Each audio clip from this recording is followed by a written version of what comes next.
But hey, keeping it going to Georgia Manaligan of Rider PH.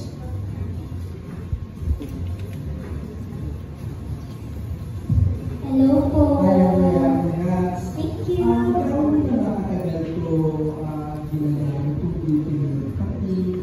Specifically, ano napansin mo sa skin mo when you start using it?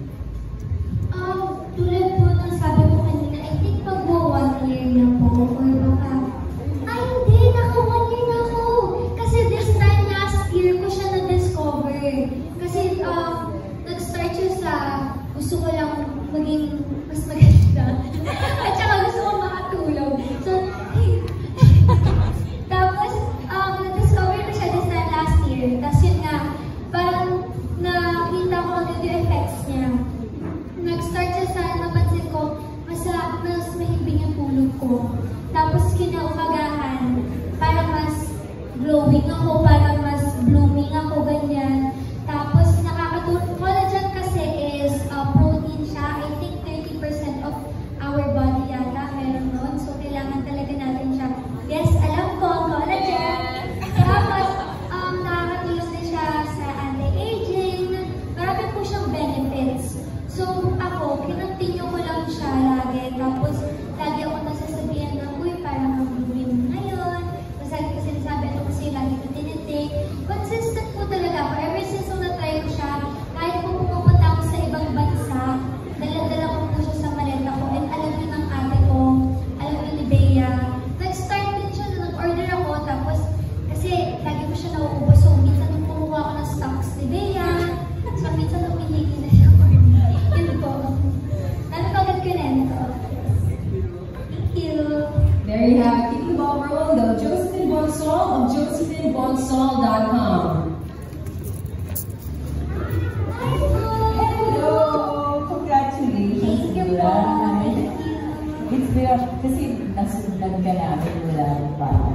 Yeah. Did you dream of endorsing a beauty girl? Yes! Yes, nung malaki po kasi influence talaga ng friend ko. So, pag nakikita ko, lagi ko siya sabi sa sarili ko, sana kunin nila ako kasi gumagamit talaga ako. At saka bilang endorser po kasi parang yun yung pinakagusto mo sana, yung lagi mong ginagamit ay kunin ka para mas effective at saka alam mo yun, mas proud ka na in-endorse mo yung bagay na to. So, ako gusto ko po talaga. At saka kasi para makasave din ako kasi parang 3 times a month ko ako bumibili. So, para meron na din po ako sariling stock. So, ayun. So, gusto ko po talaga sana makakuha ako ng Dear Face. Kaya super happy ako na party na ako ngayon. Parang na-manifest ko po siya. Kaya kayo, huwag kayo tumigil mag-manifest. 1 year din ako nag-manifest. 1 year more. Opo, 1 year din ako order ng order.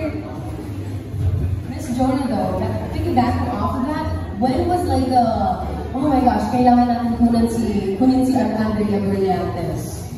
When was that like snap? Actually, it was a random, Bea and I were doing a vlog. And then, it was a random parang question na parang, si Glenn ba? Is she endorsing niya collagen, ganyan.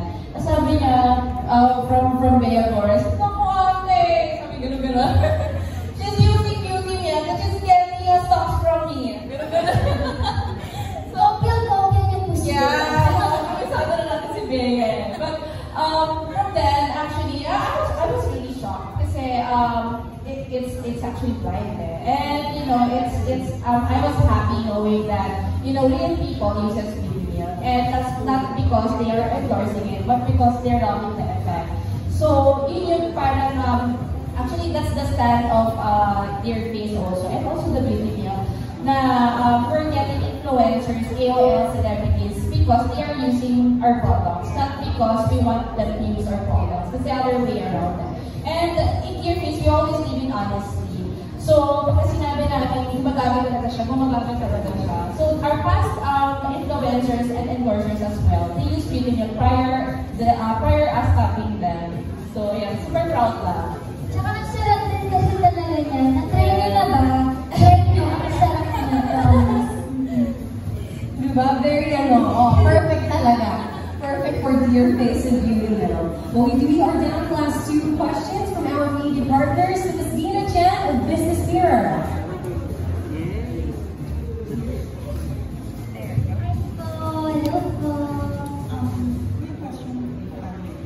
I'm sure you have many offers for ambassadorships. Why, aside from you already using it, what is it about the brand that you like?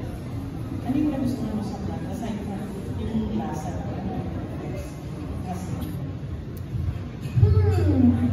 Well, I think dahil naniniwala na po talaga ako sa product, and I think that's enough reason para gustuhin ko po talagang i-endorse yung product ng Dear Face kasi naniniwala po ako sa effects niya kasi gumana naman siya sa akin, sabi ko naman po.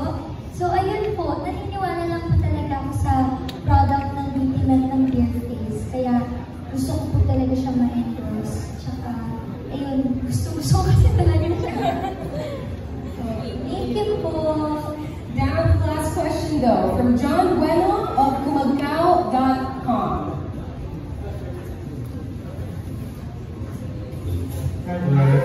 How are you? I'm okay. Thank you. I've seen you, of course, previous endorsements. What makes this stand out to the brand? I think parang it's new to me kasi ako personally nung nakita ko siya, parang bago siyang product for me. And nasa beauty industry din po ako. Yes. Very involved ako sa anything higay. And so nung nakita ko to, parang it's refreshing to my eyes na parang gatas na nagpapaganda, may benefits, hindi lang sa pagpapaganda kundi sa mismong body as well as sa health mo at nakaka-glow, nakaka-whitening, nakaka-slimming. So parang all-in-one siyang product. So parang bago lang siya for me. Kaya yun yung tingin ko na parang nag-boost sa product ko. Bakit iba siya sa iba po yun? But can you make kwento siguro? How do you take beauty milk? Every night po ako. May one time pa nga na nag-try ako mag-diet. So medyo nagbawas ako ng sweets. Ito na yung naging sweets ko kasi ang tamis niya. So parang every night ito na yung parang ginagawa kong dessert actually. So every night nag-take po ako ng isa. Kapag nakakalimutan ko po sa gabi kasi minsan pagod po from taping. Nag-take po ako sa morning. Una ko po siya tinitake sa morning. Tapos bago po matulog, ito po yung last kong tinitake. Minsan twice, minsan once a day lang po. Depende kung gano'n ako kapag-over. Kaya kapag alam ko super pagod ako and meron akong event kinabukasan, twice a day po ako para mas glowing ako. May konting blooming ako sa event ko. Kasi syempre pag pagod tayo, hindi natin may iwasan na minsan mas kita yung eye bags natin o kaya mas dull yung skin natin. Kahit hindi naman normally ganun, pero dahil napagod tayo, kailangan natin ng konting push. So nag-twice a day ako. Thank you! There you have it. Once again, ladies and gentlemen,